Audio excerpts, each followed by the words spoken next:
One particular unit has been showing up in absolute swaths in Space Marine lists lately, so it's time to talk about it and why the Relic Contemptor Dreadnought might be the best unit in the Space Marine Codex.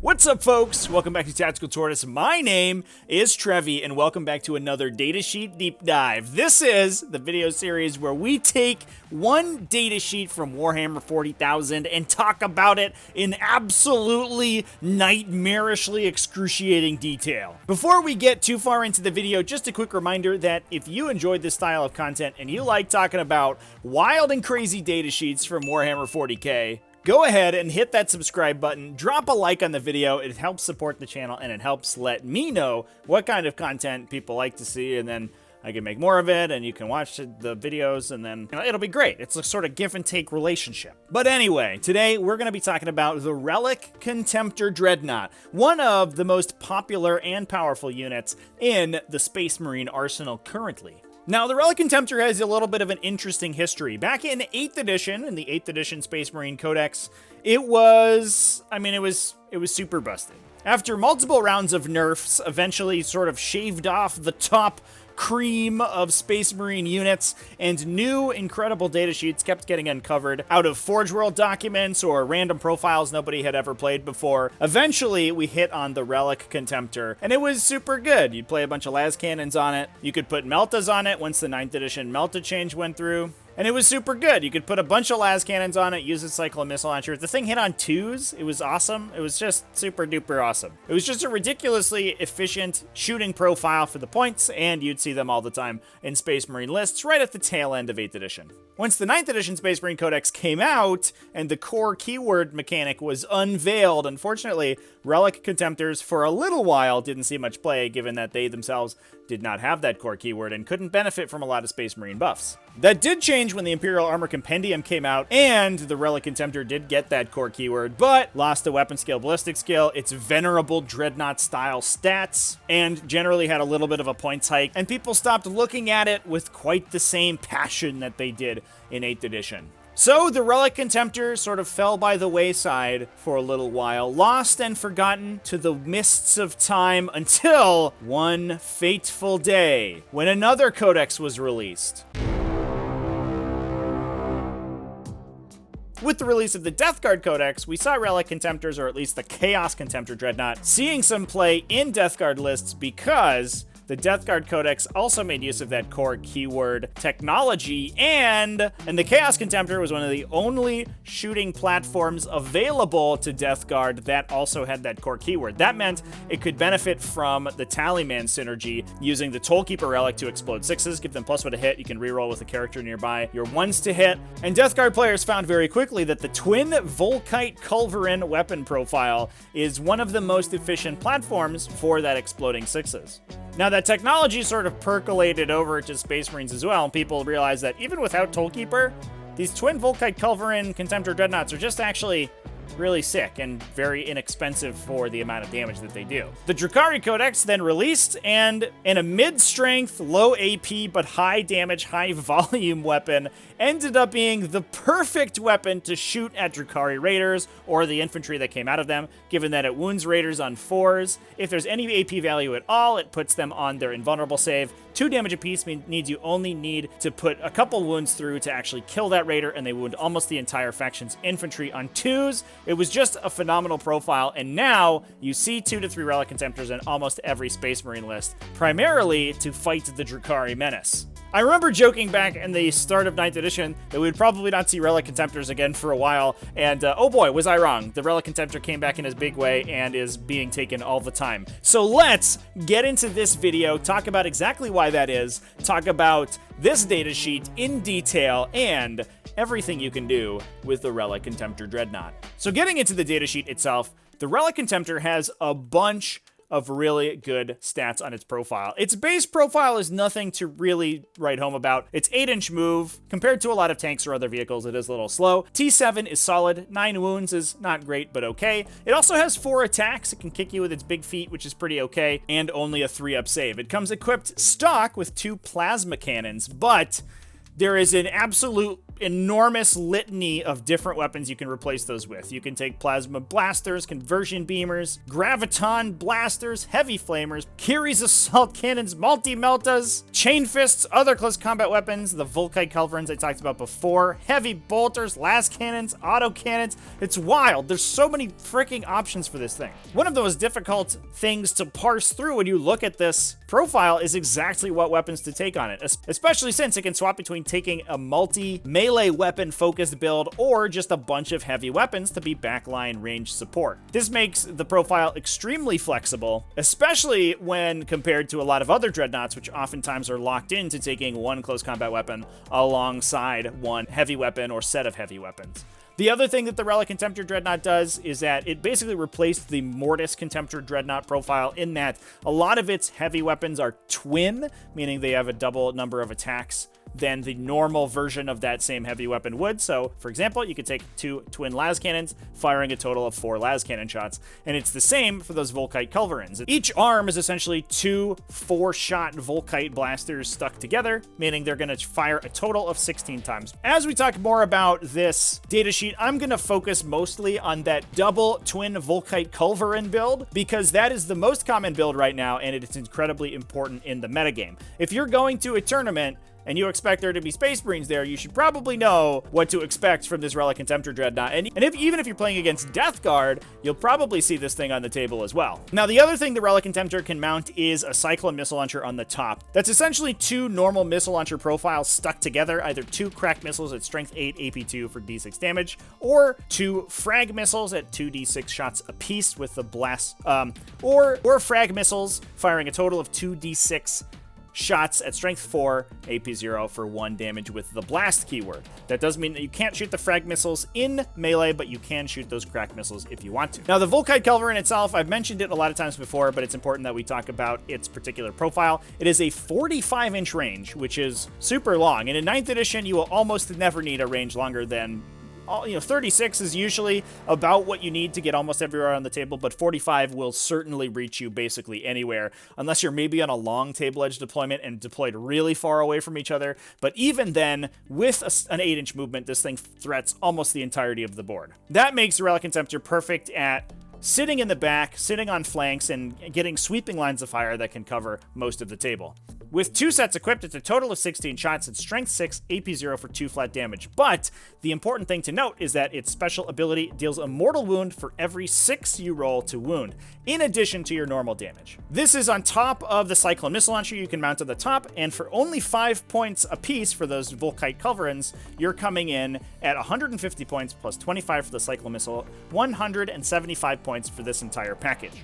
Now, there are some special abilities to keep in mind. First off, it has the Martial Legacy ability, which means that it costs you a CP to include it in your detachment, which is too bad. While that does make lists focused primarily on Relic Contemptor Dreadnoughts very expensive from a CP standpoint, and they won't be able to synergize too well with a lot of stratagems because you're going to be very low on CP, especially in a Space Marine list that's also often relying on buffing characters with Warlord traits and relics. So you're going to be playing sometimes 7 or 8 CP down at the start of the game. But given the points efficiency of the Contemptor, I think that's a pretty fair trade-off. It also has the Duty Eternal ability, so -1 damage from attacks targeting it with a greater than damage of 1. It also has a built-in 5+ invulnerable save and explodes 3 inches for 1 mortal wound, just a standard small dreadnought explosion. Now, that 5+ invulnerable save is very important to note because I think the direct comparison for the Relic Contemptor is the Redemptor Dreadnought, which has a similar high volume of attacks. Either it's going to be taking 2 sets of Onslaught Gatling cannons and firing 20 times, or it's going to take that big heavy plasma cannon and in addition support that with its melee profile.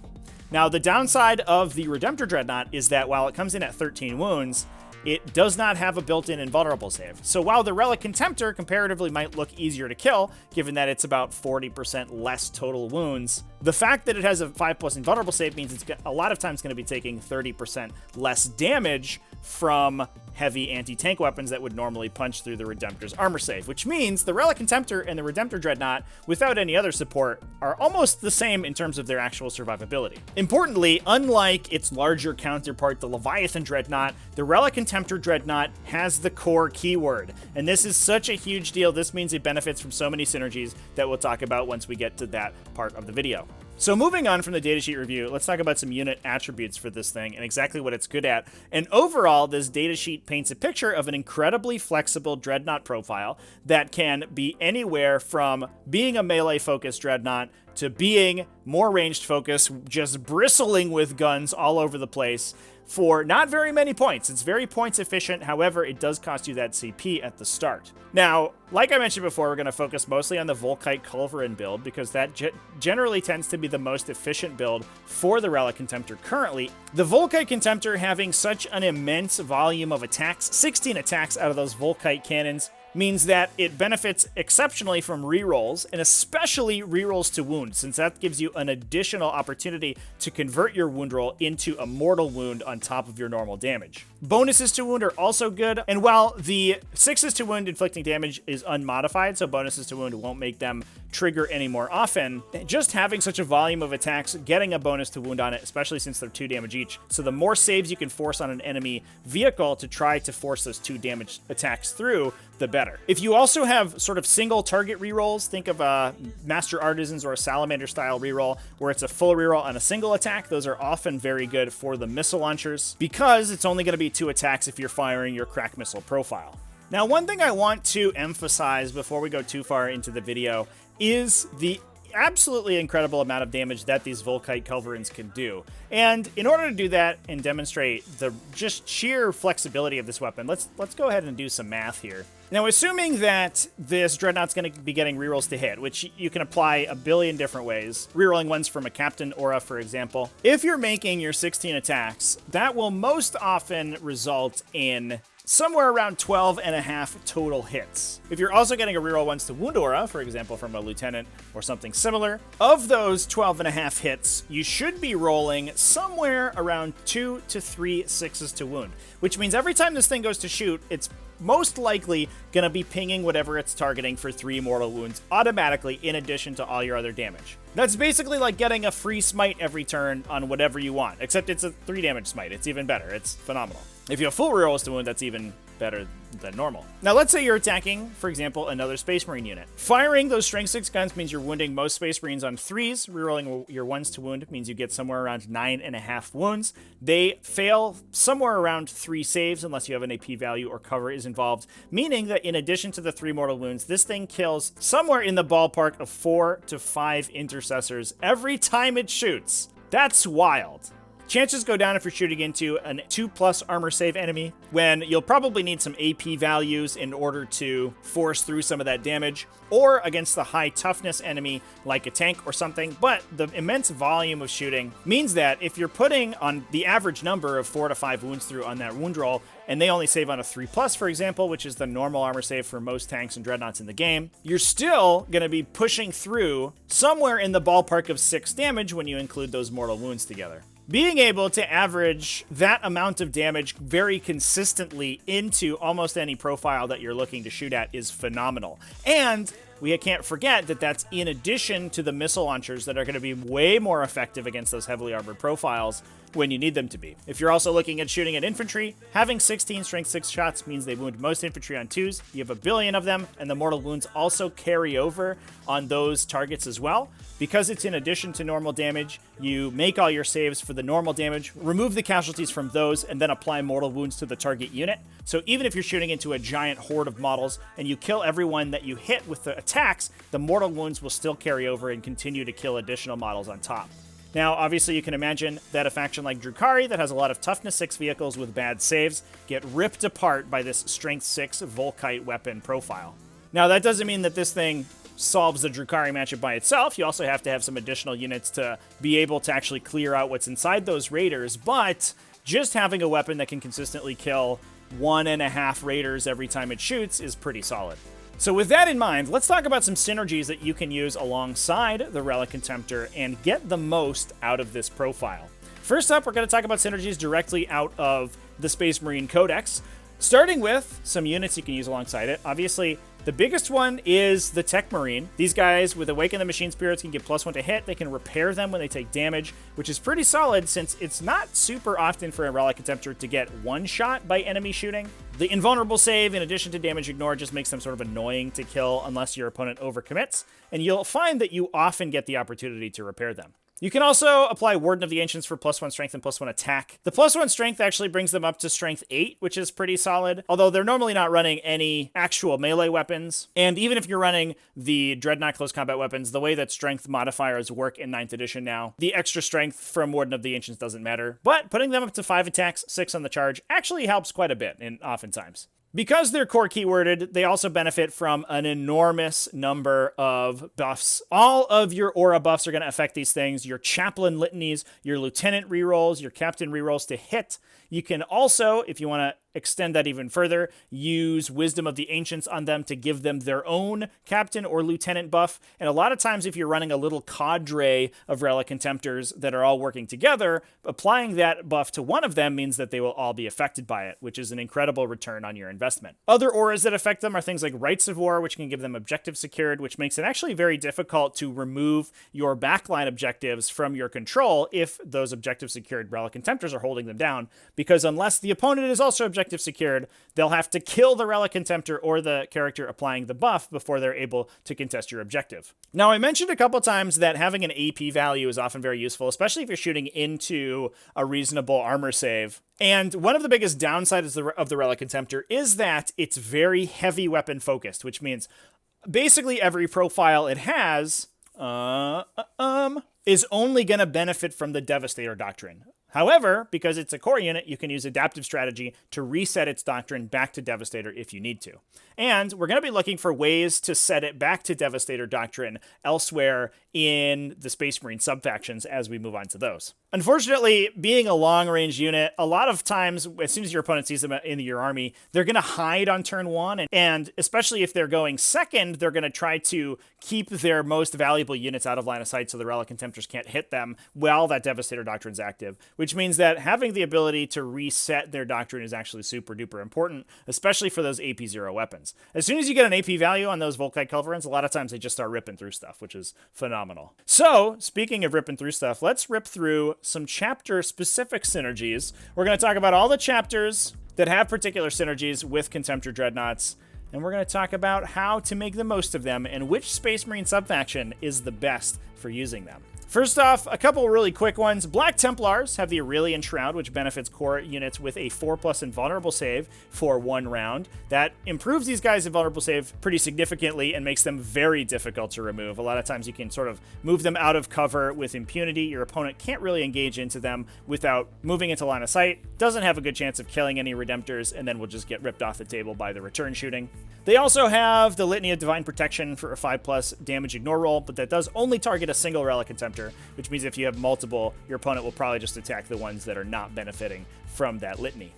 Imperial Fists have a couple benefits they can use with it. They can use the Tank Hunter stratagem to give them +1 to wound against enemy vehicles, which is phenomenal for that high volume weapon. They can also use the Eye of Hypnoth to compound some of their reroll auras so that they don't have to bring an additional lieutenant to buff them.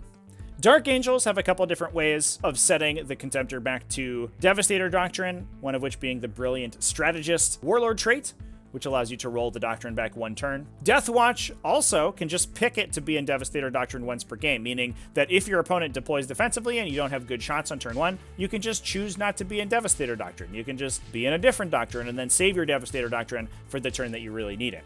You also have a bunch of aura and passive effects that really buff units like the Relic Contemptor. They'll get rerolls against stuff either to hit against any Xenos unit, which is pretty important right now with Eldari being so powerful, as well as reroll to wounds against one specific battlefield roll that you pick at the start of the game. You can ignore cover with them, which is oftentimes equivalent to getting +1 AP, especially against infantry, which is phenomenal. That's from the Nowhere to Hide Warlord trait. Tome of the Ectoclades also gives them full rerolls on their wound rolls against a particular datasheet once per game. This is phenomenal for the Volkite Culverins, since the more opportunities you get to roll those 6s to deal mortal wounds, the more massive amounts of damage these Relic Contemptors are going to be dealing. Raven Guard have the buffs against characters for their Super Doctrine, which can be pretty useful if your opponent has big, meaty characters. Stuff like Mortarion, getting +1 to wound against that guy is phenomenal, but that's not really a Relic Contemptor specific synergy. Space Wolves don't have much going on for them, but can cloak them by the storm with a Librarian to make them -1 to be hit.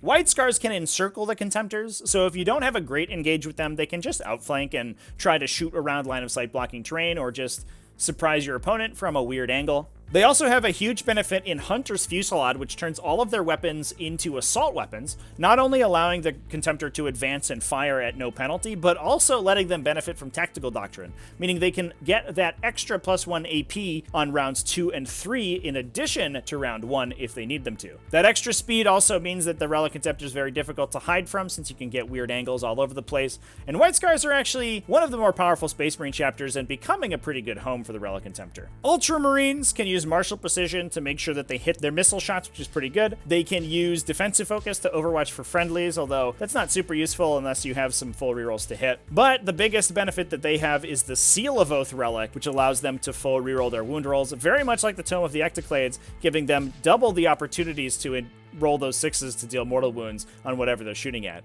If your opponent has a big thing like Mortarion or something, especially something that hates those mortal wounds, dropping that Seal of Oath on it and putting a bunch of Volkite Culverin shots into it means that it will probably be mortaled off the table very quickly. That said, the two factions that benefit vehicles the most, we talk about them almost every time we do a Space Marine Datasheet deep dive, but those are Salamanders and Iron Hands. Salamanders obviously giving that wound reroll for the missile launcher, which is phenomenal. They can receive their defensive buffs from the psychic powers, things like Fire Shield and Drakeskin. Being core means that a lot of Salamanders' extra effects work on them even better as well. Crucible of Battle is awesome for these guys. +1 to wound on all of those Volkite Culverin attacks is phenomenal. And the Obsidian Aquila can give them a 6+ damage ignore. I think that's a pretty good relic to put on your Tech Marine who's going to be babysitting them, because it just makes them that much more difficult to take out. Similarly, Iron Hands also gets them a 6+ damage ignore passively, but a billion rules that affect vehicles specifically. Alongside multiple ways to repair units, multiple bonuses to hit from units like Ironfather Fieros and the Blessing of the Machine God Psychic Power. They also get Methodical Firepower, which can roll one of them back into Devastator Doctrine every turn. Mercy as Weakness gives you exploding wound rolls. Unfortunately, it doesn't compound the number of mortal wounds you do, but it can force more saves on your opponent's units, which just makes those high-volume Volkite Culverins even better. You have target protocols for missile launchers, and one of the most important synergies is that you can make a Relic Contemptor a character with March of the Ancients, which, importantly, because they're only 9 wounds, makes them benefit from Lookout Sir, meaning that you can hide a Relic Contemptor behind your intercessors and enemies will not be able to shoot it. All good stuff coming out of Iron Hands, and I don't think it's super surprising that Iron Hands are generally one of the most effective places to put big stompy Dreadnought boys. Those are some synergies that I picked out that I think are very important for the Relic Contemptor. So we'll move on to a final verdict, and I don't know if we necessarily need to ask the question whether or not you should put Relic Contemptors in your list, because, I mean, you saw the title of the video.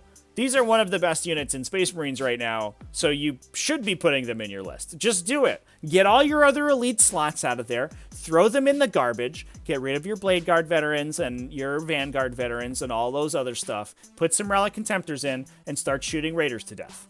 These things are phenomenal. They're flexible. Even if you don't like the Volkite Culverin build, you can put different stuff on them. You could put las cannons in there. You could put heavy bolters in there, even though they're more expensive for some reason and they shoot less. You could even take auto cannons if you want. There's a lot of different builds you can take, although the Volkite Culverin is certainly the best and most effective. If you don't want to play it, you don't have to. There's a bunch of other things that you can put on this guy that are going to be pretty efficient in and of themselves. The big downside is that it costs CP, so a lot of times you're going to be neutering your army's ability to work synergistically with stratagems and stuff like that. But with the raw firepower Relic Contemptors can generate, and the backline support, I think it's probably okay. Right now, Dreadnought builds and Space Marines seem to be one of the best ways to go, and Relic Contemptors are going to be the heart of those builds for a really long time, so I expect to see them see the table for a while. And they're already making the rounds in a lot of Space Marine lists, and giving Space Marines an answer to a Drukhari-style profile, although it's not a phenomenal one. The biggest benefit of the Contemptor is that it also works pretty well in other matchups, so you're not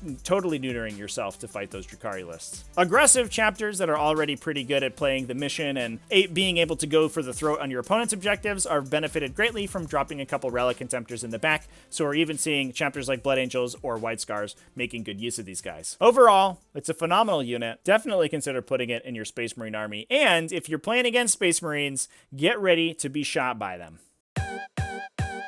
So anyway, that's all I have to say about the Relic Contemptor Dreadnought. Thanks so much for watching this video. Let me know if there's any other synergies you thought I missed or that you like to use with the Relic Contemptor. And if you don't like the Volkite Culverin build, let me know what you like to take. I know that las cannons used to be super popular, not so much anymore, but I'm sure there's still a build there. You can even fit multi-meltas on them if you want to add additional multi-melta shooting into your army. There's a bunch of different ways to build this guy. And let me know if you've experimented a little bit and found a good one. Big thanks for watching to the end of the video. Big thanks also to my patrons over at patreon.com/tacticaltortoise. YouTube channel members you can join in the link down below the description. And Twitch Prime subscribers, all of those people are great. They help support the channel and keep me doing what I do. Thanks again for watching all the way to the true ending of the video. Remember to keep it classy, folks, and have happy wargaming.